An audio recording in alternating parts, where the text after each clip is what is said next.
What is up? What is up, fellas? It is the greatest show ever. It is SEC After Dark. We're back.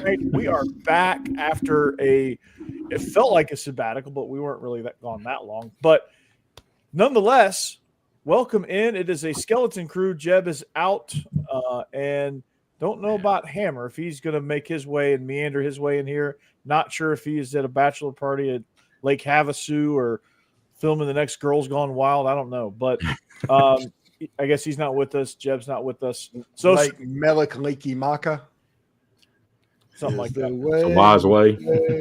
If Hammer was doing that, he'd be a lot richer than all of us. But unfortunately, he's not rich at all, and his internet is terrible. So, again, he was having issues on Biscuits and SEC Live. So he's scrapping the internet. He can't get on tonight. He should be on.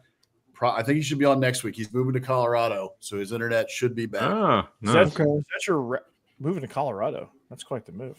It is, yeah. He's got a serious girlfriend out there, so quite So the opposite from Girls Gone Wild. He's Yeah. he's settled down, and he's heading out there in the dead of winter. Kind of a crazy time to move out there. Yeah, no kidding. All the DVDs dried up. That's why he's moving out there. Usually the guy makes a girl move to where he's at, but he's doing the opposite. He's going to where she's at. He's So. chasing it. He's chasing that. Better be good. What part of Colorado?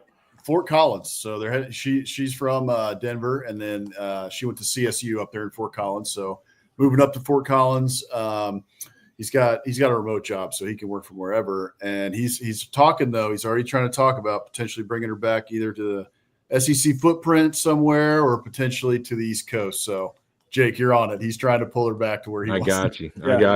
He's doing it for the long run. Just a little work ahead, but That's right. He's doing it for the long run. Gotta love it. So, speaking of the long run, BetOnline.ag is presenting not only our lines but the show as well. It's the number one source for all your sports wagering needs. If you want to bet it, BetOnline.ag has it. They are the most trusted betting platform in all the land.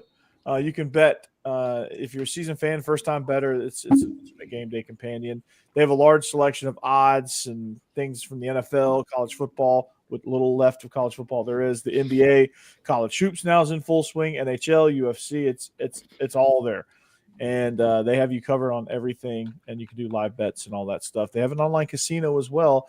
If after the games and you're just on a late night betting bender for some reason, and you want to go play some Baccarat or some Caribbean stud poker, go for it. Bet online, the game starts here, guys. How we doing? It's doing pretty good. If you look at the pick standings right now, there's two people that can still win. This hasn't been sewn up yet.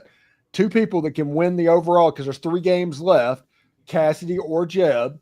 And then you have 3 games to determine who's at the bottom of the list, and that's going to be between Jake and Hammer.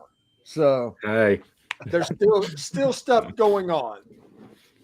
I hate bowl season. I can never get any picks right. I was awful last year. Hammer did say that's why he didn't join the show tonight. He was embarrassed to show his face after how bad his bowl picks went. It was awful. Damn, Cassidy. Jeez. Yeah, Cassidy is freaking Rain Man. Yeah, she crushed it. She's killing it right now. Well done. I was okay. I improved my position a little bit, so I'm not dead last. You're behind Becky, which is probably less than ideal. Yeah, it is less than ideal. So, Jake, you and me and Hammer, not in an ideal position here, but nonetheless, Becky made a surge ahead. I love this hang it in the Louvre picture. That was a classic moment between Beamer and Bielema. They were basically, I can't say because it's too inappropriate even for us, but all week let's just say they were glazing each other. Yeah. And the next thing you know, like just out of nowhere, Shane Beamer's having to be held back by everybody, in the proverbial hold me back. I'm going to not fight, but hold me back. I missed all that. Yeah. 2 things on that. First of all, if Lane Kiffin did what Brett Bielema did, there'd be congressional hearings on it. There's no way that Lane could have gotten away with that.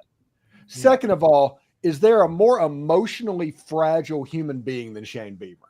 No. There probably is in the coaching world, but it'd be hard to find. Maybe Brian Kelly. Or a more obnoxious one than Brett Bielema. I mean, that guy is also You had both ends of the spectrum on that one, right? Like you said, pretty fragile from Shane Beamer. Brett Bielema was just engaging in some trash talk. I don't know how obnoxious he is. He was a terrible coach at Arkansas, but well, maybe that's the Aggie in me looking over at Arkansas and having to play that guy every year for a couple of years. We thought he was pretty dadgum obnoxious, but I love the trash talk. I thought it was a fun game. I'm excited because A&M is going to actually get to go to Fayetteville for the first time since the Southwest Conference days. Yeah, and still Georgia has not been to Aggie Land. Yes. You were in Aggie Land recently when you took Noah Thomas from us, dadgummit. Mm-hmm. Yeah, we went. Look who showed up. Yeah. You're all over it, Paul's man. Yeah, there's Hammer. Yep, he called me right before the show and said, "Man, I'm embarrassed." Not gonna lie. Hey, below 500 on picks, and he's the only one. Well, the only one for now, because Jake's an 0-3 away from joining him. Hey, he did pick Navy. Him and Becky, the only ones to pick Navy over OU. So that might have been his one good pick. The rest of them were pretty bad. Yeah. And that's a good segue into our first topic. The SEC has looked awful in these bowl games. I don't know what the crap's going on. Save Ole Miss. But besides Ole Miss and Besides a few Vandy. others. And I think LSU won big too. But Yeah. other than that, it has been atrocious. I don't know what happened to Georgia. I don't know. Well, Georgia had Georgia. They have a backup quarterback in, and they have receivers that can't catch. I thought the backup quarterback actually did fairly well. He had pretty good stats. Yeah, Steve. The game plan was awful. Yeah, it was. It seemed like anything that worked, he tried to get away from. The game plan was so bad they got Noah Thomas and Branch to come to Georgia next year. That's how bad the game plan was this time. They're like, we're gonna like. Because I thought Gunnar Stockton played admirably. I don't think I thought he played pretty well. On fire by any stretch. 132 yards passing, I think, something like that, and 20 or 32, I think. Should have more than that, right? I mean, there was multiple bad drops. Right. And just the problem that Gunnar Stockton had is his setting up protections and things like that, giving up that sack, not knowing where the pressure was coming from. That's where the backup quarterback kind of stood up. It wasn't Gunnar Stockton throwing the ball. He did a fine job there. It's the other stuff that got him. They should. I mean, honestly, with Gunnar Stockton and his skill set, they should have ran him more. Yeah, that's on Bobo. He's a pretty good runner. It's some quarterback design. They had 3 weeks, almost a month to prepare some quarterback design runs, and they didn't do it. Like, you have a guy that can do it. He is a runner. So I don't know.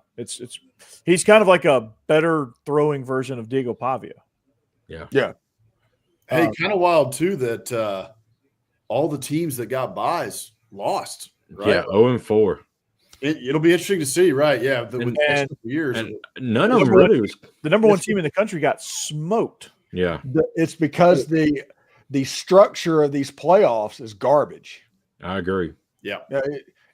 That is the problem that they have, is having the best teams be punished because playing games, it has to happen, and playing high level games because they've had these bogus Arizona State and Boise State getting a bye as well, meaning that Ohio State, Notre Dame, or Penn State or whoever's, they've kind of put their thumbs on the scale, and all of a sudden there's not a lot you can do. Everything's out of whack. You need 16 teams. The first round's at home, and the second round they can do exactly what they're doing right now to be absolutely fine. Yeah, I agree. Just get everybody playing. I mean, they could keep it at 12 and even add 2 more games and be fine. Just everybody play. No buys. Yeah. Just no buys. Just go to 16 teams. This game, it should have been Oregon versus Clemson. Yeah. And the 8-9 game should have been Indiana and Boise State. And if you look at those matchups, it fit. Mm-hmm. It is a situation where you need to trust the bracket and not put your thumb on the scale. Yeah. Trust the bracket. You would have gotten much, much cleaner, much more competitive ball games in really good home environments. Like, you get Boise hosting. That could have played a factor. They could have. I mean, that'd be fun.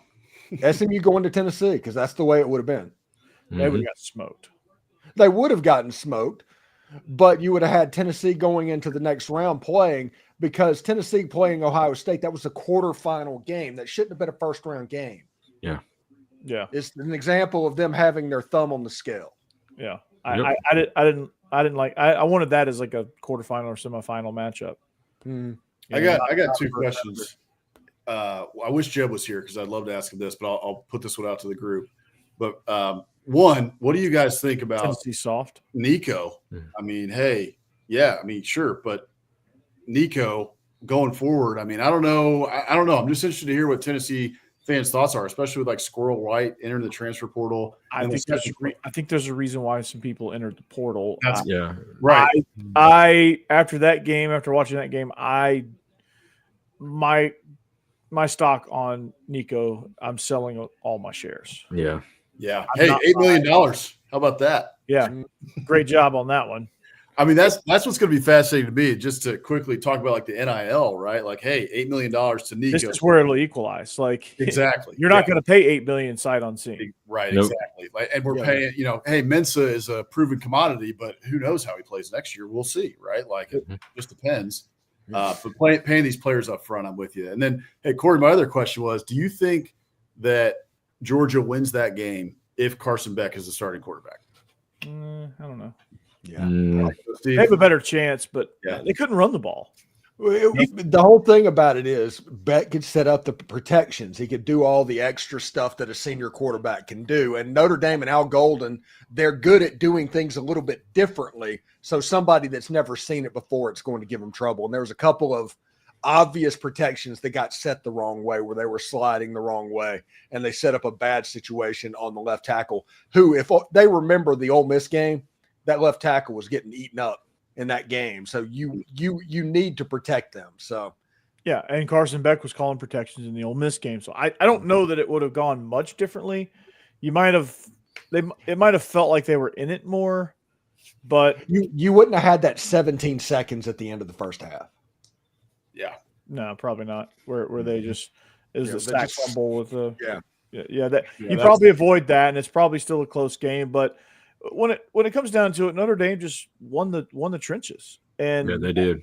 There's not much you can do when the other team controls the line of scrimmage. So I mean, it probably would have gone similarly as far as the result, but I don't know that I don't know that you get a lot of the busts. But I mean, the receivers have been dropping the ball no matter who's been throwing it to them. I could have been out there throwing it to them; they would have dropped it. So sure, And Dylan Bell's brother committed to Georgia today out of the portal, so it's a huge get.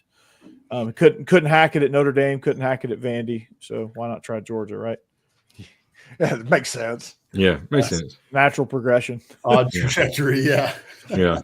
Ole Miss just won on the road at Arkansas in basketball. There you go. Nice. Hey, it's a big win. Your Aggies are on right now there, boss man. Yeah, I got to turn them on. Who we played tonight? I actually haven't even looked. Oklahoma.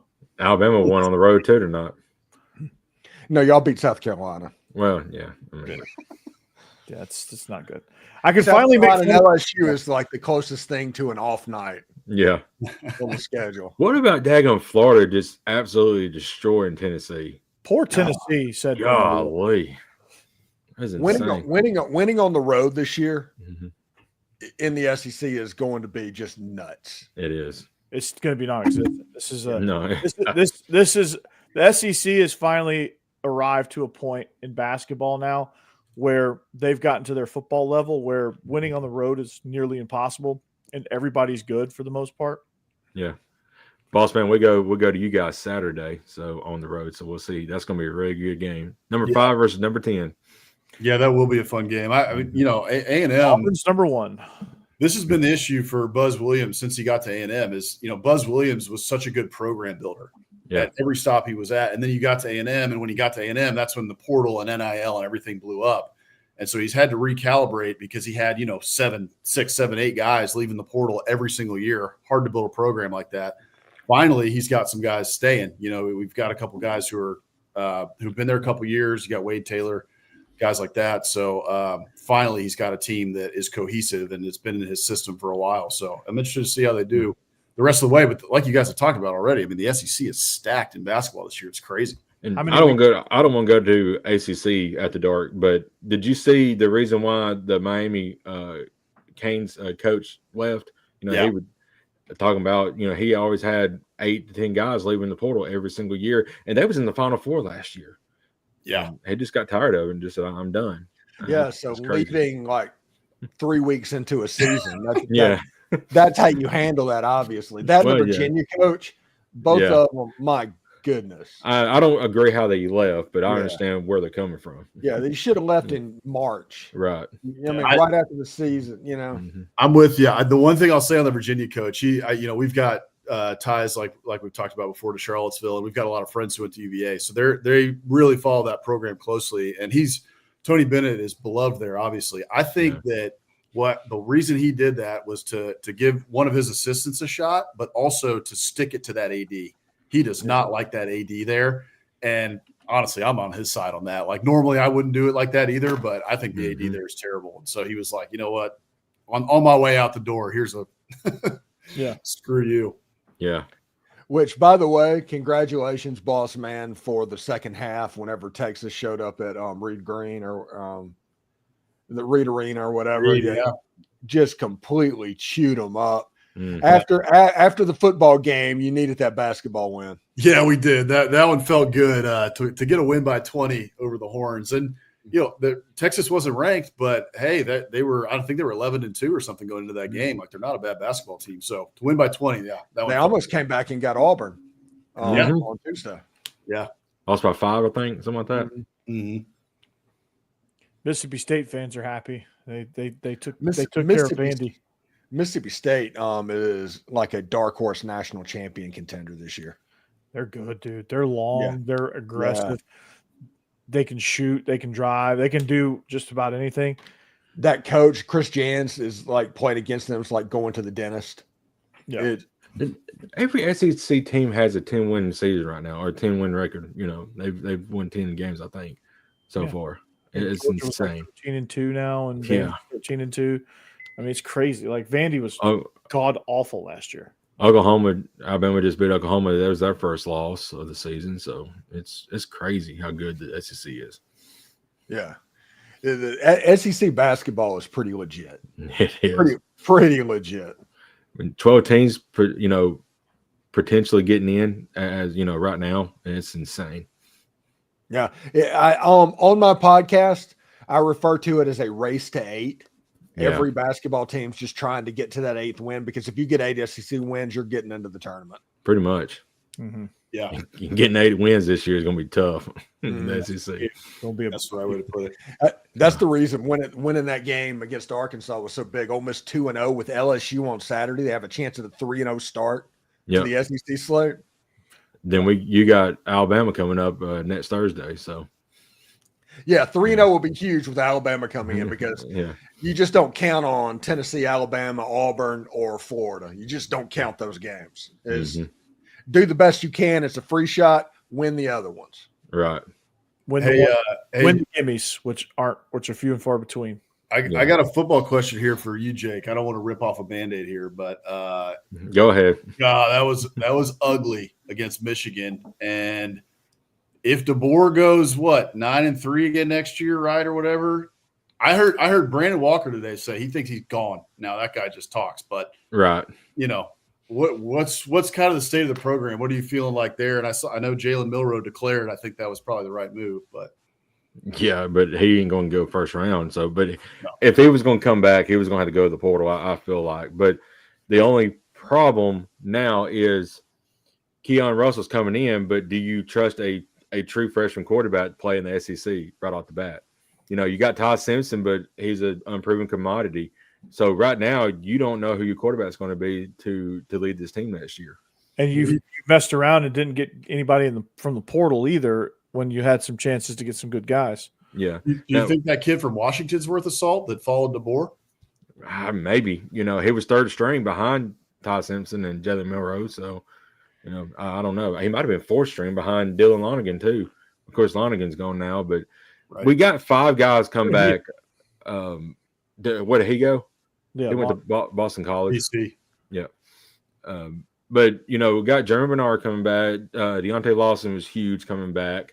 I figured, Campbell's gone, which he was probably our best defensive player, but getting Lawson back, he was a signal caller. When he went down, it kind of threw things in a loop a little bit defensively, but having some defensive leadership coming back is huge because Malachi Moore's gone.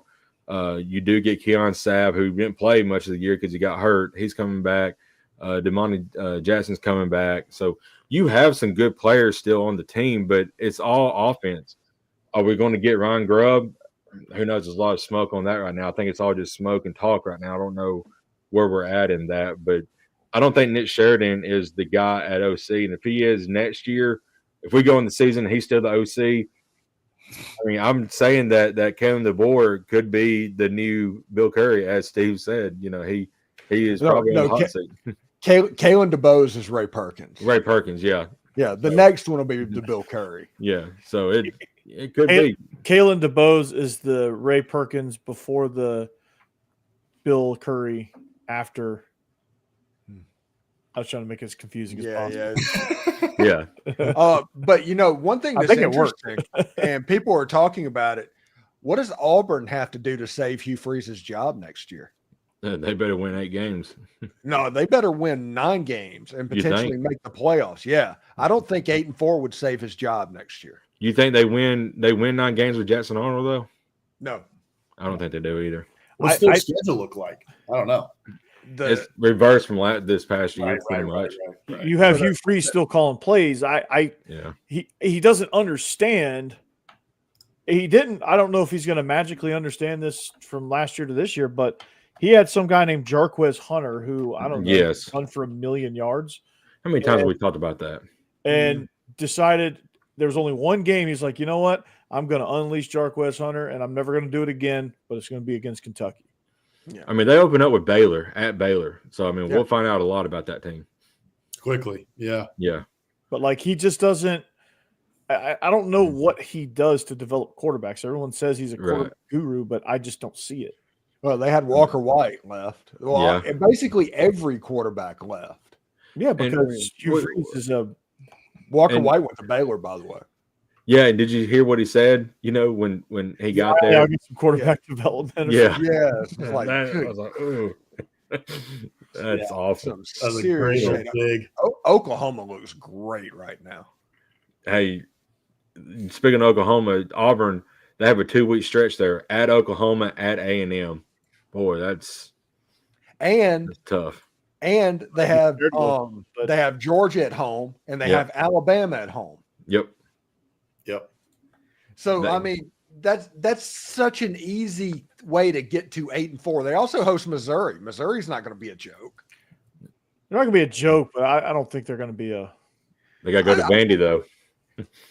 Yeah, well, I mean, it is not too late, and it's never too early for Hugh Freeze to get his Father's Day gifts for Vanderbilt from his son Diego. Yeah. From his father Diego. Yeah, his father Diego. Father Diego. Yep. Honestly, I'm looking at the schedule. I think it's fairly favorable for him. That 2-week stretch, Jake, like you said, Oklahoma away, Texas A&M away. That'll be tough. But Mizzou. I mean, hey, you're losing Brady Cook, you're losing Luther Burton. Kind of up in the air as to how good they're going to be next year. Yep. Who do they have? Miller Moss? Is that where Miller went? No, they got the Bo. They got that dude, the backup. Oh, Bo Prelo. Okay. Yeah. He's pretty good for what they do, because Elijah Drinkwitz, he does that App State stretch zone stuff. Yeah. At Arkansas could be tough too for him. Arkansas is kind of that wild card team, which you don't really know. I don't think Arkansas really knows what they're going to get week to week either. No one knows what. Man, I did a crossover yesterday with John Neighbors of Locked On Razorbacks, and we talked a little bit about the transfer portal because there's this running joke that Arkansas has kind of become the AAA affiliate of the Ole Miss Rebels, and we talked about that just a little bit, and it's like the whole Arkansas team, except for Green, the quarterback, is basically in the portal or graduated. I mean, this Arkansas team, nobody knows what next year is going to be because all there is that quarterback. That's the only thing that you know. Well, and that's exactly how it was this year. I mean, coming into this year, they lost, 25, 30 players in the portal, and they get Taylon Green. And so, I remember, you talk to Arkansas fans about the team coming into this year, and they were excited about Isaac Tesla, and like a couple players that, were borderline probably at a lot of other programs, and hey, it just didn't turn out to be that great this year. And so here we are again, the next year doing the exact same thing. Like, okay, well, at least we have Taylor Green coming back. That's good. Can build around him. But what else do we have? Like, everyone else is gone. I think it's going to be, and I am being serious about it. Arkansas Texas A&M fans, there's a whole generation of fans that don't know what it's like to go play a football game in Vietnam. Yeah. And that can be a really tricky place, especially Georgia when you're playing a team that has Texas in the name. Yeah. And they handle that differently. So I do think that Arkansas could get A&M next year. I do think that. Yeah. Looking at Arkansas' schedule, for the third week of the season, they open up SEC play at Ole Miss. They also got Notre Dame. Then they have an off week. Then they got at Tennessee, A&M, then Auburn. I mean, there's a tough stretch. It's brutal. Yeah. Yeah, it's not easy. Not easy at all. It's quite ruthless. Sam Pittman probably needs to win 8 games to keep his job next year. I think Sam Pittman retires after next year. Probably so. That's probably why he didn't get fired. They're like, okay, we'll give you another year. And if he gets the chance, we'll see if they even give him the chance. They didn't give Mac Brown the chance at old North Carolina. Mm-hmm. Yeah. Well, that's good. North Carolina needed to hire somebody younger than a 73-year-old head coach. They got 72-year-old Bill Belichick that's going to come in and run things that's never done it before. So there's a lot of talk of Bill Belichick getting some NFL offers potentially. Who are they going to get next week when he goes to the Raiders? Right. He's not going to get an NFL offer. He's going not. to the Raiders. Because the NFL has basically blackballed him. Yeah. He's going to the Raiders. He's going to go to the Raiders. No, he's not. He's not. He's going to the Raiders. He's not. What do you not understand about blackball? When one of the owners of the Raiders is Tom Brady. No, Tom Brady left Bill Belichick to go to the Buccaneers. Right. Yeah, Adam, but they're gonna watch. Just watch. No, there's no way that anybody in the NFL is going to drop a bag on a 73-year-old head coach. It's like, why don't you just go dig up Jimmy Johnson if you want to do that? Mm. I mean, they might do that too. I don't know. The Dolphins might be desperate. Hey, I'm excited because the Titans got the first pick of the draft since with a new GM. A GM that's not going to pick Will Levis. Yeah. We said it. We called that shot. Yeah, we did. Didn't we? Whatever GM draft Will Levis is going to be fired. Listen, what's going to happen? You want to know who the next head coach of the Oakland Raiders or the Las Vegas Raiders is going to be? Who? Since we're doing NFL After Dark right now, it's going to be Deion Sanders, and they're going to trade up for the number 1 pick, and they're going to take Shedeur Sanders. And that is what's going to happen because that is the only organization where I could see something like that happening. True. Yeah. Well, speaking of NFL After Dark, it's hilarious that like all these teams busted their ass to fire their coaches, only to interview Arthur Smith and Liam Cohen, Rex Ryan. Yeah. Hey, one thing that I'm low-key very excited about, the Bears are going to interview Matt Campbell. Yeah. I think Matt Campbell would be very good at the next level. I do too. He would. Wow, I hadn't heard that. That could be great. They interviewed with the Lions before they hired MCDC, which they're glad they make that move. And I will say the last time the Jets made the playoffs, Rex Ryan was the head coach, so kind of makes sense for them to. That's not a terrible hire for the Jets. If they go that route, not a terrible hire. He's been there before, understands the culture, and has won there. Mm-hmm. Yeah, the next Cliff Kingsbury's out there too, and Lincoln Riley. Yeah, that's true. Somebody's going to do that. So, self-proclaimed offensive genius who's going to fall completely apart in the NFL, have maybe one decent season because he lands in a decent situation, but he runs it into the ground. I don't think he's going to get a head coaching offer. I'm calling my shot. I think he goes and gets an OC. I think he leaves. The Commanders is really good. Yeah. He's a good the Commanders, and a lot of that has to do with Jaden Daniels as the quarterback. Right. And he's a freaking unicorn. But it's the NFL. Like you got a lot of. He basically, Cliff Kingsbury is doing at Washington, and everybody needs to kind of look out for it, is with Jaden Daniels, he's basically creating an NFL version of Johnny Manziel. Yeah. That already exists kind of with Lamar Jackson. No. Cliff Kingsbury does things differently than Todd Monken. Lamar Jackson's a runner. That's what he is, and they do some stuff differently. I'm talking about the swag and everything that goes with the Johnny football mantra. Cliff Kingsbury is creating that in Washington. Yeah. And all it took was him saying, hey, Jaden Daniels, you're good at this, this, and this. Let's do this, this, and this. Yeah. Also, how about those clips of Jaden Daniels resurfacing from Hard Knocks with Joe Shane and Brian DePaul coming back up when they didn't draft a quarterback, didn't draft Jaden Daniels, and look what he's doing. Yeah, it's crazy. Mm-hmm. And all those ones that came back up with Saquon too is hilarious. Yeah. Which, by the way, to everybody, and I think everybody needs to hear this, Saquon Barkley rushing for over 2,000 yards in the season. That's great. That's fantastic. Barry Sanders did that in college ball, got his record in 11 games, not 14 or 15 games of the kid from Boise State. Saquon Barkley had 17 games to equal something that Eric Dickerson did in 16 games. Well, he didn't play the 17th. OJ did in 14 games. Well, Saquon didn't play the 17th game. He played 16. He only played 16 games. Oh. They sat him for the last one, so he didn't get any rushing yards in the last one. Well, there you go. That makes sense. So he was not doing what Eric Dickerson did. Mm-hmm.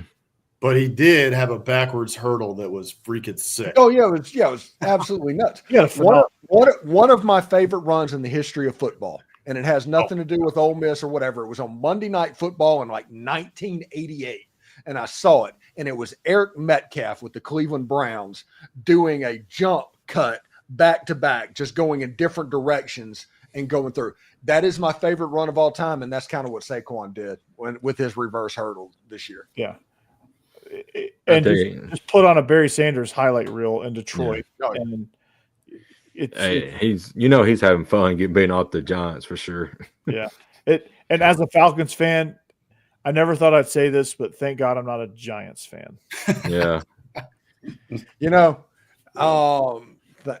Right now, thank God you're not a Saints fan. But it is nice. I always say that.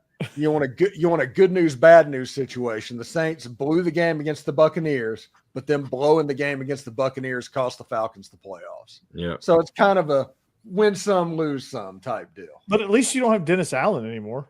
Oh gosh, I hate You're it. going to hire Matt Nagy instead. What's worse, Matt Nagy or Dennis Allen? It's just like, oh my goodness. Find somebody else that can handle. Go get Brian Kelly. Just do that. There's better options out there. Brian Kelly, he's got the fake accent already. I mean, just go do it. Jimbo Fisher's out there. Jason Garrett's on the desk. They should interview them. They'd be great hires. Yeah, Dan Orlovsky. He needs a shot, right? Oh, my favorite thing is the Bears requested to speak to Mike McCarthy in Dallas. Yeah. And basically the Cowboys just left their text on read. Wow. On red. Yeah. It just didn't even answer him. Yeah. And he's going to be a free agent because they haven't renewed his contract yet. Yeah. Yeah. Just leave it to Jerry Jones to make really good decisions there. Man. Yeah. He's too busy nailing his landman acting scene. Yeah. Yeah. Yeah. That's the truth. Gosh. All right. Hey, I got a question too about this guy right here. Right. Shane Beamer. Looks like a child. No, he's not going to the NFL. No, he's not. That's for sure. But so after that bowl game and losing to Illinois, like any cause for concern going into next year? I mean, I thought they might roll and just have some momentum, and God, against Illinois, that didn't look great. I don't think so. I think they're still pretty happy with what happened with the season and everything. Illinois wasn't a slouch though either. I mean, they were 10 wins and listen. There's been a few teams that have been able to do some things to Lenore Sellers. Mm-hmm. And when you allowed Lenore Sellers to run and to use his legs to beat you like he did against Clemson, like he did so many times, South Carolina was a really good football team. They just were. Illinois did not allow him to run. Ole Miss did not allow him to run. Alabama really did not allow him to run. And that South Carolina lost in every one of those games and honestly weren't particularly competitive in any of them. Yeah. And so that lets you know that, hey, if we just take care of the legs on Lenora Sellers and force him to play quarterback, it's a Jalen Milroe situation. Force him to play quarterback and drive the field. If you do that, you're probably going to be in pretty good shape. And South Carolina is going to be 8-4 and in the Duke's Mayo Bowl next year. It reminds me of with quarterbacks coming back to the SEC next year, Marcel Reed, right? As an Aggie, like, look at, hey, take care of his legs. They both have to develop as passers, and be able to. And I saw some. I was excited about, even though the Aggies lost that game. Really, that game was on their defense, just completely imploding in the second half, really in the fourth quarter. But Marcel Reed, he was going through his progressions well, and I saw some of that as well from Lenora Sellers too. You know, he didn't put a full game together, full 60 minutes, but it seems like there was some decent development, at least for Marcel Reed. Now it's one game, but they'll have to do it over a full season next year. But like you said, Steve, take away their legs right now, and you can probably win the game because they cannot beat you at this point yet with their arm. Right. How about Mike Elko in the Las Vegas Bowl afterwards? Like said, I don't know what to do. Our guys just can't play man defense. Or no, can't play zone defense, whatever it was. Yeah. And it's sitting there is like, that was like whenever the SEC championship game was on, it was like, Arian Smith is just not a natural catcher of the football. And it's like, he's playing wide receiver at Georgia. Why not? Right. Why is he on the field? Why are you maybe you should reevaluate your defensive staff if you're not good at playing zone coverage. Yeah, right. What are we doing here? Like their defensive the head coach, you're allowed to fire people now. Their defensive coordinator is the guy that was made famous at Army for having all the gimmick defenses back 5 years ago. Got fired in North Carolina. Yeah. Yeah, I think that was the issue. I kind of wish he had moved on from Jay Bateman. There was some talk that behind the scenes he might have been kicking the tires on trying to get Tyler Santucci from Georgia Tech, who, a little bit of lore there, Aggie fans actually despise Tyler Santucci. So I actually think he probably wanted to hire him and take him with him from Duke, but Aggies would have revolted. And the reason for that is because Santucci was our linebackers coach and he lost Anthony Hill and Harold Perkins when both were committed to us at one time. And the linebacker play while he was at A&M was pretty subpar. So I think he would have gotten a second chance if that had worked out, but it sounds like it didn't work out. And so it looks like they're going to stay with Jay Bateman. I do think that it probably, maybe it's a good thing, right? That I feel like there's actually a lot bigger question mark on the defensive side of the ball for the Aggies going into next year. I don't think people would have thought that, you probably thought that you're never really going to have a huge question mark on the defensive side of the ball with Mike Elko as your head coach. But going into next year, that is the biggest question mark. And we really don't know what the defense is going to look like. There's going to be a lot of new transfers coming in, a lot of kids from, the recruiting class coming in, and a lot of turnover on that defense. And you still got Jay Bateman at coordinator. So we'll see. Maybe Mike Elko steps in and calls the dang defense again. I don't know, but he better because it ain't working. Because no, it's not. Yeah. Props to Bateman. Props to Lincoln Riley for finding something that works and just using it over and over and over again. Yeah. Yeah. So, yeah, it's it'll be interesting. I mean, Aggies were – look, A&M, Hank and I were actually going through this. Hammer and I were going through this after the bowl game, just looking at how A&M is so good, probably the best in the country at turning 5 stars into 3 stars and 4 stars into 2 stars. Wow. You can go look if you want to see, right? Look at any of your on the 247 recruiting rankings, your top recruits of all time. We looked at Alabama. Alabama's hit rate is like 70%, right? They crush it. If they get a 5-star, they develop them. Those kids go to the NFL. They were, big hits. A&M, the hit rate, 20%. 20%. It's terrible. Wow. Well, you look at Walter Nolan. Walter Nolan, he was okay at A&M. I mean, nothing special. He was okay. At Ole Miss, he was unreal. It looked like a second coming out there playing defense. You're right. It's just weird. It's weird, and it's through coaching staffs too, right? It's through Sumlin, it's through Jimbo. We're into the Elko era, and we're seeing the same thing. I don't know what the answer is, but even you can look at this year, the team from this year, right? Nick Skirton, he had a pretty good season. Honestly, he was better at Purdue. Shamar Turner, Shamar Stewart, those guys supposed to have big seasons. They're okay. The Aggie rush defense gets gashed constantly. You bring in Des Ricks, who's a 5-star from Alabama, to play corner. I mean, he looked like I don't even know if he's going to have a starting job next year. They brought in William Dupree to probably fill his spot. And so, yeah, we're masters at turning 5-stars into 3-stars. Yeah, it's weird. Yeah. So we need to teach your defense coordinator what cover 3 is, right? So cover 3. Right, exactly. You take the corners, they play the deep thirds. Then you take the outside linebackers, you put them in the flat. They take anything from the flat. Yeah. Well, it was so bizarre because that second half of the season for A&M, the defense played very well in the first half of the season, and it was like Jekyll and Hyde, and basically whatever you wanted to do against A&M, you could figure it out, right? They couldn't stop almost anything. Because they got too much stuff. I mean, the real answer is this: they have too much stuff in, and they got paralysis by analysis. And their playbook's probably this thick when it should be like this thick. And they're don't tell me about playbooks, man. God, does he have a Jimbo playbook on the side of the ball? Yeah. Cheesecake Factory on defense. Yeah, throw it out. They exhaust every second of that time with the green dot, trying to call the defense, and they can't even call the full defense because they run out of time. It was like what Todd Grantham did at Georgia. Like you couldn't, the ball would be snapped and everybody's looking at the sideline getting the call. You're like, what are we doing here? I'm actually kind of surprised that Dan Mullen didn't hire him at UNLV. I would have laughed hysterically because he was just following Dan Mullen for a while. Speaking of Dan Mullen, man, back in college football, huh? Yeah. Mm-hmm. Crazy. Yeah, we'll see what he does. So Gruden, is he going back to the Raiders? No Y bananas in his future. Spider 2 Y banana. Yeah, he's doing his thing at Barstool. He's crushing it. If you want to call it that. Yeah. So, yeah.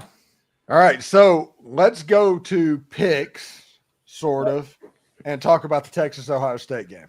Yeah. So Texas-Ohio State. This game, a lot of stakes here. I'm a big fan of this matchup, and this is going to be a matchup that we see again next season.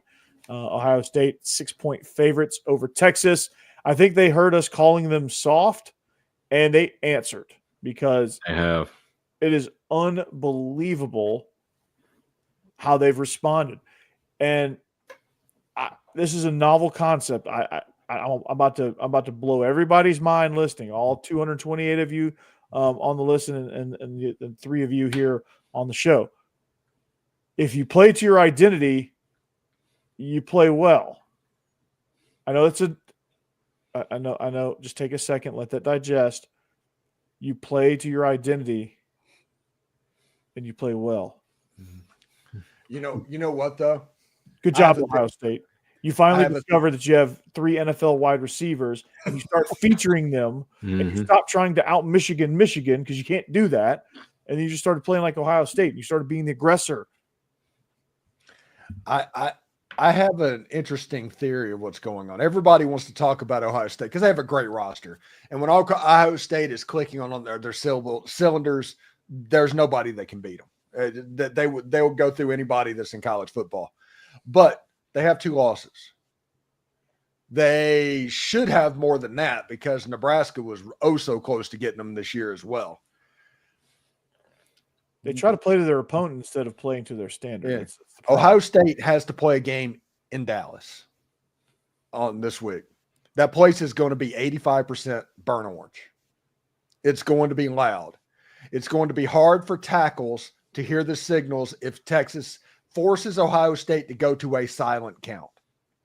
With Texas's pass rush and them affecting Will Howard, Texas has the secondary that is capable and good enough to make them hurt. I think it is more likely that Ohio State loses to Texas than loses to either Notre Dame or Penn State. Oh, if Ohio State wins this game, they're national champions. I agree. They're not losing to Notre Dame. They're not losing to Penn State. They beat Texas. they've got the natty, because Penn State sure as hell ain't beating them. They'll never beat Ohio State. And then Notre Dame, I love Notre Dame. I'm rooting for Notre Dame. I don't love Notre Dame usually, but I love them right now. Such a well-coached football team. I'm a big fan of Marcus Freeman. When they just didn't bust at all. Mm-hmm. They were always where they were supposed to be, and they made the tackle instantly. It was so impressive to watch. They tackled well in space. They defended through the ball. There were several times where Georgia had a catch, and the defender kept playing through the ball and actually jarred it loose. They were tough against the run. It seemed like they knew what was coming. They were well prepared. Situationally, they were well prepared, and it helped that Georgia and Mike Bobo was such a bad play caller that night that he helped them out too. But so if this is speaking to mentally ill Ohio State fans, if Texas beats Ohio State, everybody was talking about, well, Ryan Day's got to win the national title because he can't beat Michigan. He better win a national title, otherwise we're firing this guy. If they lose to Texas as 6-point favorites, do we fire Ryan Day? That would be hilarious. I don't think they do, but that would be hilarious. One thing that I'm kind of just rooting for, because I am in complete root for chaos mode First right now. Cassidy. Yeah, completely root for chaos mode. But I would like to see Texas play Notre Dame for the national championship, to where the Big Ten just is completely out of it after all of the smack they've talked. That'd be hilarious. Yeah, that would make me sick if it's an all Big Ten national title game. And it makes me sick as an Aggie that Texas is the last team standing in the SEC in their first damn year in the conference.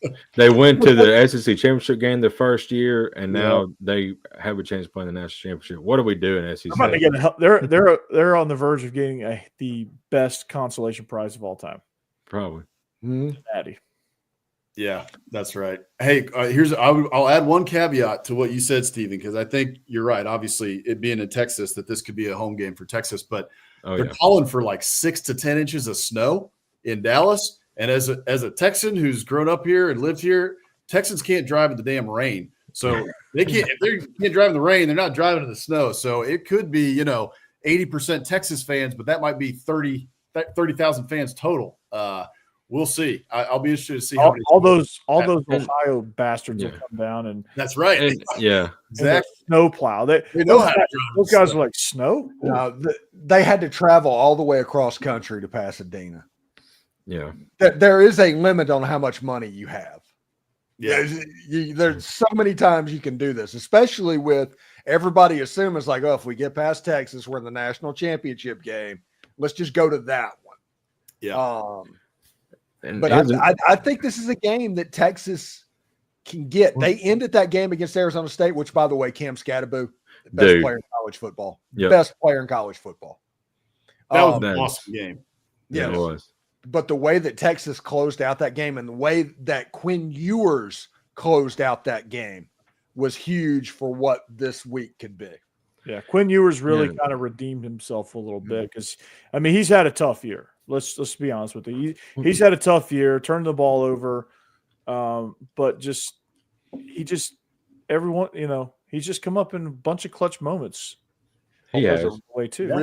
A really great tweet that popped up. It says Quinn Ewers has been offered $6 million to enter the transfer portal after this year, and then the first reply to that is like, yes, by Texas. Yeah, yeah. Well, another caveat, Steve, of what you were talking about Ohio State, about 2 losses. One of those losses was against Oregon, and look what they just did to Oregon, a couple weeks ago. Yeah, and this is going to be the first game that Ohio State's had where they don't have the extra motivation. I mean, that's a good point. Getting to host a big, bad SEC team after the Michigan game, they were completely up for that. One was a revenge game against Oregon in the Rose Bowl. They were up for that. Now Texas, man, barely beat Arizona State. It was an overtime.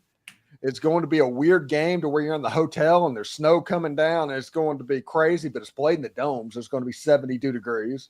So it's going to be a whole bunch of weird stuff. I just think that this game has the opportunity to have some of that weird.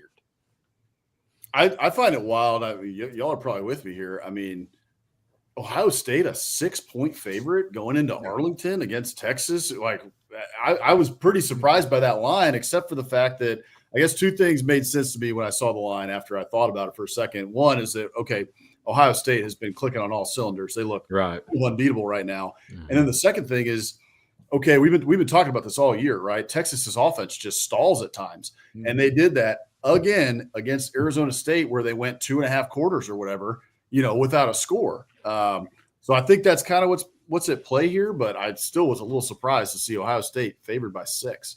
Fun tweet, because I do follow a lot of Auburn people on Twitter. And they have it on there, and it's like after Texas missed 2 of those field goals at the end of the game, and it's like, oh, his last name was Auburn. There's no way he was making that kick. Yeah, right. Last name coming up to haunt him. Yeah. Burnt Auburn, I think is his name, right? Yeah. Burnt Auburn, something like that. Yeah. It's like what name? What land? What's the show? Landman. That's a landman name right there. Burnt Auburn. Oh, by the way, let's just do Taylor Sheridan After Dark real quick before we get out of here and talk about Penn State and all that. Are we watching Taylor Sheridan have a midlife crisis in real time? Through his shows?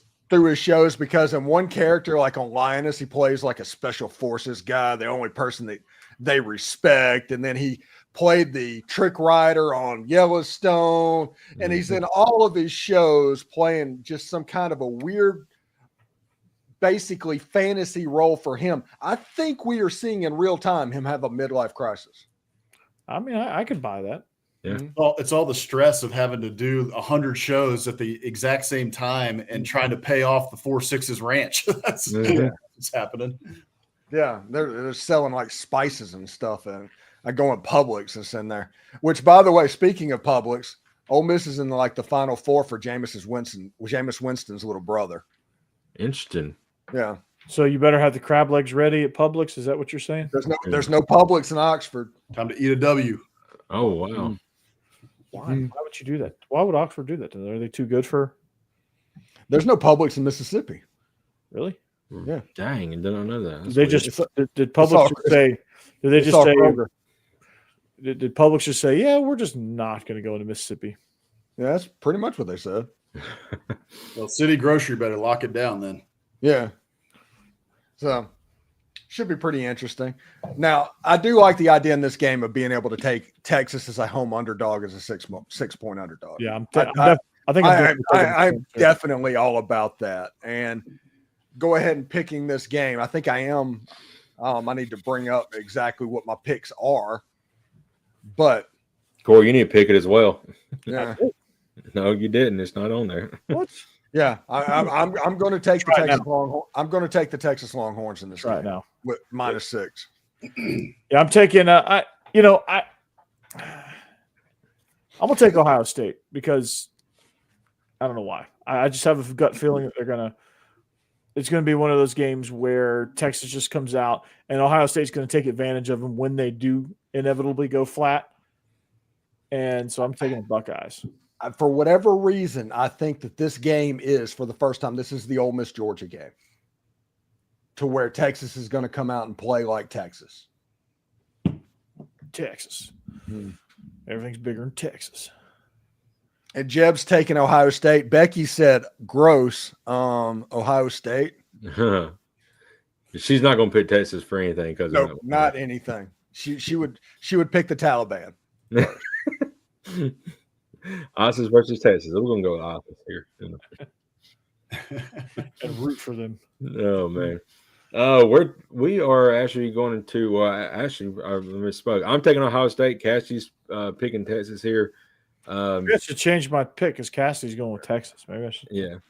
I mean, the reason I'm picking Ohio State, I mean, they've been, like Bossman said, impressive the first couple of games.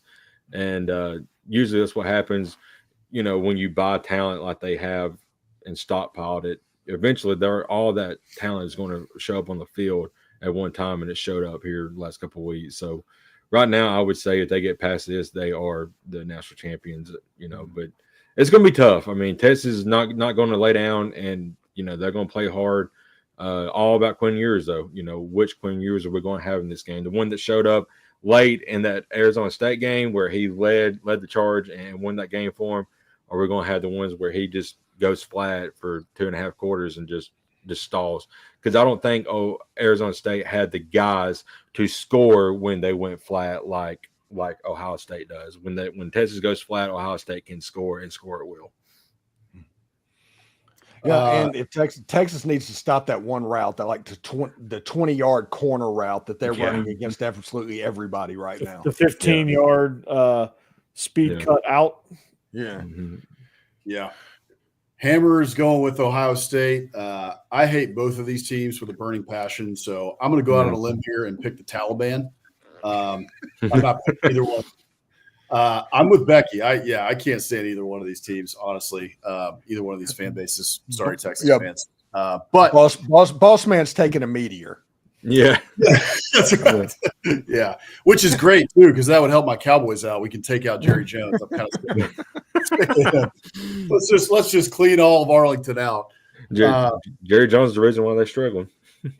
Yeah. So I'm gonna go with the Shorthorns here to take down Ohio State in the spread. I think that this is gonna be a close game, almost like the Ohio State Georgia game was a couple years ago in the playoffs. I think this kind of ends up being like a shootout. Both these defenses are good, but both these offenses can score. Both of them have been scoring in the high 30s. Ohio State getting into the 40s these last couple of games. So these offenses are clicking. I do think, though, that it's a really close game, and that Texas's defense, Will Howard has struggled at times this year, right? We've seen it. He has. He's definitely struggled at times, and the last 2 weeks have looked really good, but I'm not so sure that he looks incredible. I think Texas defense is able to get a couple stops on him. That being said, I do think that Ohio State ends up winning the game outright, but I take Texas to cover this. I think it's going to be really close, and I think it's something like a 38-35 type of game. Yeah, and also remember, Steve Sarkisian is very similar to Lane Kiffin, which means that he could just come out and be an absolute wizard offensively. Mm-hmm. But if Ohio State is stopping him early, there's not ever really a plan B for Steve Sarkisian. So look in the first and second quarter of the game. If Texas is clicking, they're going to click all the way through it. I'd also say here too, sorry, I didn't mean to cut you off, Jake. You go ahead. Just one quick thing on this. We've talked about teams in the last couple of weeks before we went on break having to start fast. I think in this game, it really matters for Steve Sarkisian's first 2 drives that are scripted to go well, and for Texas to jump on them, because like we've talked about earlier, Texas's offense stalls at times. So if they can jump out and get a lead, say 7-3, right, 14-10, like whatever, if they can be in the lead, I think they want to be in the driver's seat. So I think it is big that Texas gets on them early. Yeah, front run, definitely front run. And what I was going to say is 5 minutes left to go in the game, and this is a deadlock, say 28-28 game. Which quarterback do you trust the most to lead a game-winning drive out of Will Howard and Quinn Ewers? I don't know who would be that guy, but one of us going to step up in that situation. In that situation, I would probably trust was it Makuba? Is that his name? The safety for Texas? Yeah. He's going to make a play if somebody has to make a drive. Him and Caleb Downs is probably going to have more to say about who wins this game than Quinn Ewers and Will Howard. Yeah, you're right. Yeah. But of the 2 quarterbacks, I do ultimately trust Quinn Ewers more, but I don't know if it's going to ever get to that. Yeah. And he should be healthy for the first time in a while. Yeah, we might actually he ran the ball a little bit, got that running touchdown against Arizona State. I think Ohio State's going to play some 2-man because they think that they have a statue back at quarterback. If Quinn Ewers will just run the ball and loosen them up, they can kind of affect that defense a little bit. We'll see how healthy that ankle is. Mm-hmm. All right, Corey. All right. Notre Dame, Penn State. What are we thinking? Well, it's a pick'em game. Essentially 1.5 points, Notre Dame. And Penn State playing against a top 10 level team. They're going to talk about Boise State, and they should talk about it. James Franklin getting a top 10 level win against Boise State. They should be happy, but let's all be real about it. James Franklin still hasn't won that game. This will be the first one of those games that he has a chance to win in this whole playoffs. I think Notre Dame, they looked fantastic against Georgia. Like I said, they didn't bust. That's the one thing. You can count on teams to bust. They did not bust. Al Golden has that team clicking good. They've got the former LSU offensive coordinator calling the shots offensively. Mike Denbrock. They are clicking at the moment. And they do not have 5-star athletes. They do not have as good of players as Penn State. They do not have as good of players as Texas or as Ohio State. They probably have the number 4 roster left in there, but they are so well coached. I imagine they're going to get past James Franklin and move to the next round. Give me Notre Dame. Yeah, I'm along the same way. Coaching matters in this sport, and I think that Marcus Freeman and Mike Denbrock and Al Golden, they do more with less than any other team, especially in this field, but than a lot of teams in the country, which is why they're in this position. And I love Riley Leonard. I love the tailback. I keep wanting to call him Bryce Love, but because Jeremiah Love, I think. But it's Jeremiah Love. And I'm a big fan of just watching what they do and watching them be able to understand their personnel and say, hey, our personnel is good at these certain things, and we're going to stick to these certain things because that's what makes us successful. And understand that Riley Leonard is not some NFL prodigy type quarterback. He's just freaking solid and just doesn't mess up in a veteran guy. And I think just for that, I think that this is Penn State's first real test. I think if Boise State would have had something more than just Ashton Genty, they would have beat Penn State. And same with SMU. Like Penn State probably had the easiest route. They had 2 tomato cans, and now they get a real team. And I wouldn't be surprised if Notre Dame blew them out. Yeah. Jeb is going to take Notre Dame. Becky is taking Penn State because apparently she's a James Franklin and a Joe Paterno fan. So there. And our household here, we are picking Notre Dame. Pretty much, Corey, everything that you said. Penn State, again, James Franklin being a top 10 team, it hardly ever happens. Can you really call, Boise State and SMU top 10 teams? They were in it, but they did have an easy road. Riley Leonard does not do anything flashy, but he gets the job done. And, he only had 90 yards passing against Georgia. That's nothing to scoff at and be proud about, but he got the job done when it mattered, and he was solid, like Corey said. So I think Notre Dame wins this game, and I think they probably win by at least a touchdown, maybe 10 points. Hammer's taking Penn State here. I'm picking with him, which makes me a little nervous. But I'm going with Penn State here as well. I'm totally with you guys. I love Marcus Freeman. I think he's a fantastic coach. I think he's going to be there at Notre Dame for a long time. Yes, they do more with less, although they do have a really good roster. We can't forget that. Yeah. We also can't forget that Notre Dame plays that cake-ass schedule, which is also part of the reason that they're in this position. But they're a really good team this year, and they've gotten to where they are because they've got a great defense and a decent offense. I, however, am going with Penn State, and I discussed this a little bit on Biscuits and SEC Live. And the only reason I'm going with Penn State because I give them a slight edge right now at quarterback. And Drew Aller, he's not a world beater necessarily, right, but over the past couple of weeks, even going back to the Big Ten championship game that they played against Oregon, he's shown more flashes of being that 5-star guy than we've seen through most of his career at Penn State. And I think that Penn State is maybe able to hit a couple more plays through the air than Notre Dame is, because Notre Dame is going to rely super heavily on that run game. Penn State will rely on the run game too. But I think that Drew Allers is the X factor here in the difference. And I think he gets a couple shot plays that is able to put Penn State over the top. I do think it's a super close game, though. All right. Yeah, I put Notre Dame because that's just kind of what you do. Yeah, I still do you, Corey. I will say that. I saw that on the sheet. I was like, yeah, Notre Dame. Notre Dame. Just know Notre Dame. You've only got my support for 2 games, and then you're right back to Notre Dame. Okay. So, I'm telling you, if Texas wins and Notre Dame wins, and there's no Big Ten teams in the final, I am going to be so annoying.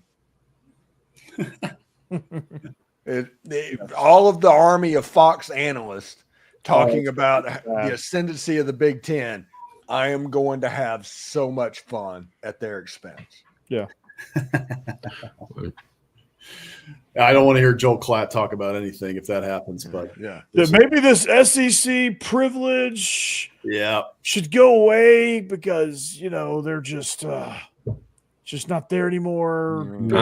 Doubt they're just terrible because reasons. Ignore the fact that the people that pay me also pay the Big Ten billions of dollars. Ignore that and just focus on the fact that the SEC is dead.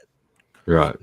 The SEC's dead because, and how many years did they say Bama was dead before Bama actually died? Yeah. We're writing the death warrant. Yeah, it's like I remember back in 2014 that thing was happening. Oh yeah, fortunate matchups, man. Like people put way too much stock. Side note: I think people put in way too much stock in these bowl games. Yeah.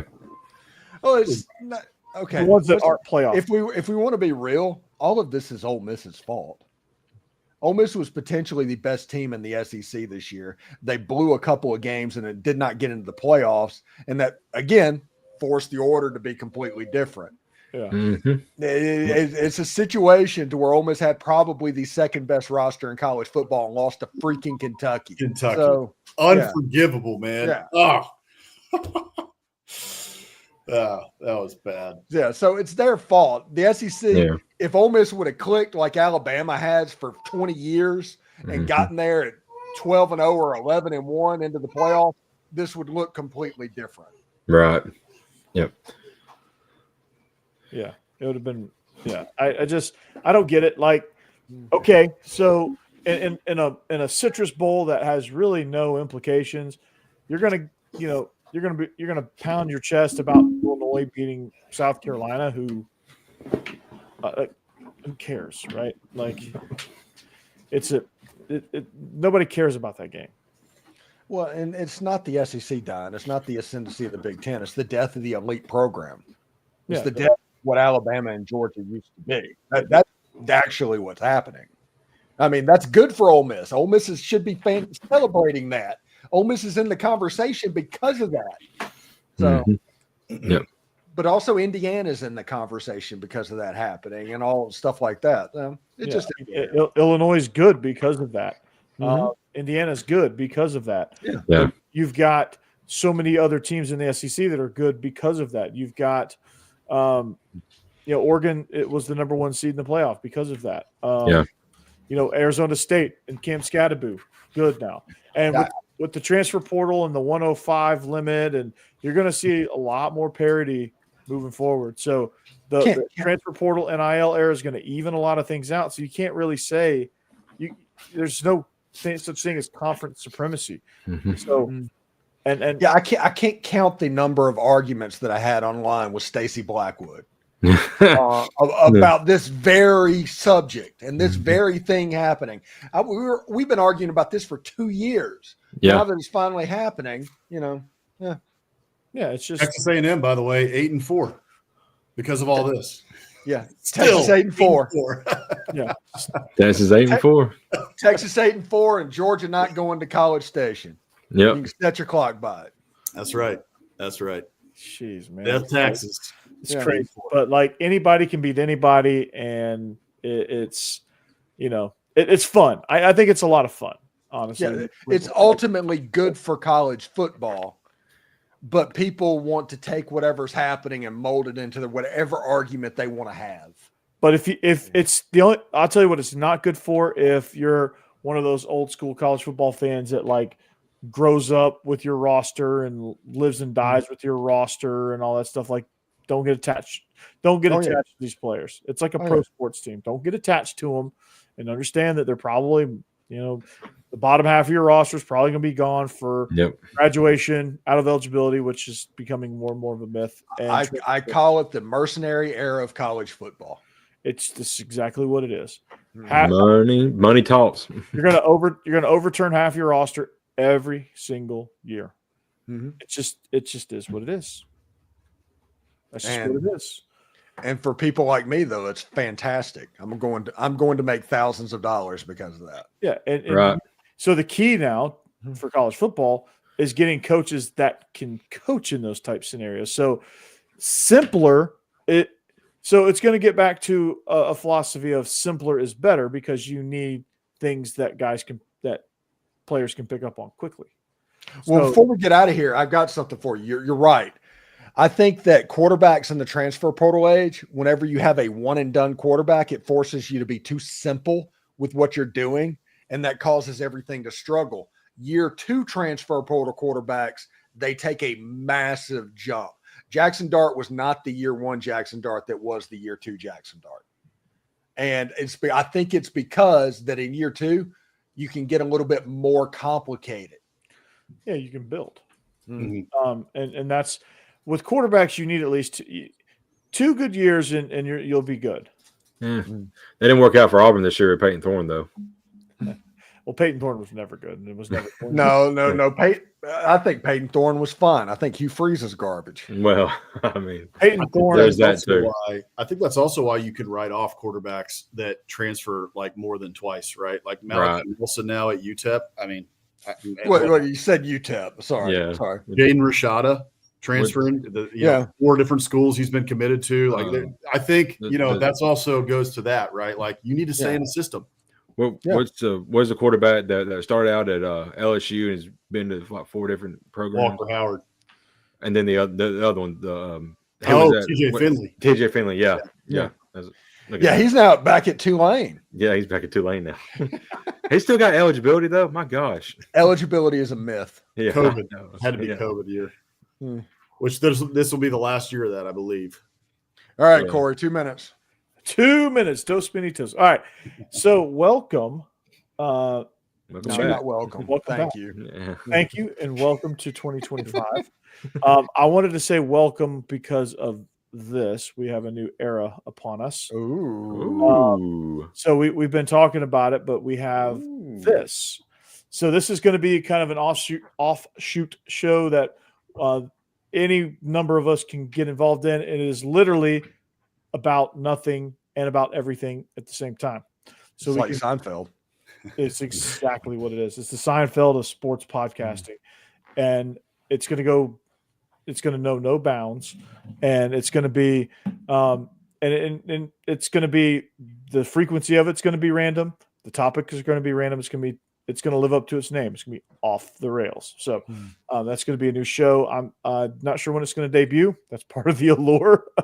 But just if you hit subscribe, you'll see that little notification flicker right on up and say, hey, we're live. And it could be just me. It could be me and Steve. It could be the 4 of us. It could be all 6 of us. It doesn't matter. But we're going to go off the rails. And this is an opportunity for us to get things off our chest that aren't necessarily SEC related, and react to all that, like cool TV shows we've watched, situations in our life, Jake talking about being a dad, Hammer finally getting good internet in Colorado with that journey. Steve doing Steve things. Talking about my surgery. Talking about your surgery, the Detroit Tigers, and talking about how terrible the Charlotte Hornets are for me. Steve having a dream that a Detroit Tiger actually did the surgery. There you go. So things with Tarek Skubal, not Spencer Torkelson. Oh, no. Yeah. I recently watched Blazing Saddles too, by the way. So we can talk about that. We can't go too into detail because there's some words I don't think we can say. Great movie. So that being said, Boss Man is one half of the greatest show on Tuesday nights. Biscuits and SEC. Wednesday nights. It's right before. Yeah, it's on before. Yeah. It's our lead in. That's Tuesday? Right. I thought. Okay, never mind. I thought it was Tuesday for some reason. No, it's Wednesday night. Yeah, Wednesday nights at 6:30 Central, 7:30 Eastern. So leads right in. So check them out. If you're missing out, you're truly missing out. And then of course, us. Steven Willis, Locked on Ole Miss. He's the greatest Ole Miss podcast. Is zeroing in on 4 million views, right? Yeah, I should honestly hit 4 million tomorrow. Nice. Congratulations. Yeah. And when I guess either tomorrow or Friday. Well, Steve, you're getting your surgery, so when I guest host, you're going to hit that in one night. So Yeah. be ready for that. Because So I'm going to do the show as Steve. It's going to be hilarious. How's it work out? 4 million views, but 500 million subscribers. How does that work out? Yeah. Not very many. Yeah. They're subscribed, but they ain't watching. A Yeah. lot of Russian bots. Love Ole Miss football. Yeah. Yeah. We love Lane Kiffins or something. He Lane Kiffins. He throws. He In throws. all seriousness, I only have like 13,400 subscribers or something like that. Steve, you're going to need shoulder surgery after patting yourself on the back. Yeah. No big deal. Just go ahead and get a No big deal. 2-1 while you're in there. Just No tell, big them, tell them to dive Yeah. into your shoulder too Yeah. while they're at it. Right. Jake Thomas, soon to be Bama After Dark, maybe, Mhm. Yep. maybe. I'll Perhaps. work on that. And then you've got Jeb. Kalen DeBose after dark. Oh gosh. We're gonna have 6 shows on here, and Jeb is not going to be a host of a single one of them. Anymore. It's kind of sad, but Jeb is just a dude. Hopefully, everything's good with that situation that he's in. I don't want to get into it live, but hope everything's well there. And then, He's okay. He's okay. Yeah. He's good. Yes. It's not a great situation, but T's and P's for you though, Jeff, for sure. yeah, for sure. It's not a great situation, but we hope all ends up well. Then you got me with Locked On Vandy trying to get to 1,000. I'm almost to 600, so Getting there. I'm almost to 600. So let's keep pushing forward. Believe in Georgia Dogs also as well. Might be some things in the works there with a little bit of a change. So stay tuned to that too. But that being said, we joined forces to do the best SEC evening show out there. So we are SEC After Dark. We will catch you here next week. Better than ever, we'll react to these playoff semifinal games, get you ready for the Natty Texas versus Notre Dame. That's what it's going to be. And That'd be so funny. That would be so funny. I can't wait. But Oh my goodness. that being said, so long. Good night. Go Dogs. Anchor down. Hotty toddy. Go Roll Dogs. Tide. Gig 'em.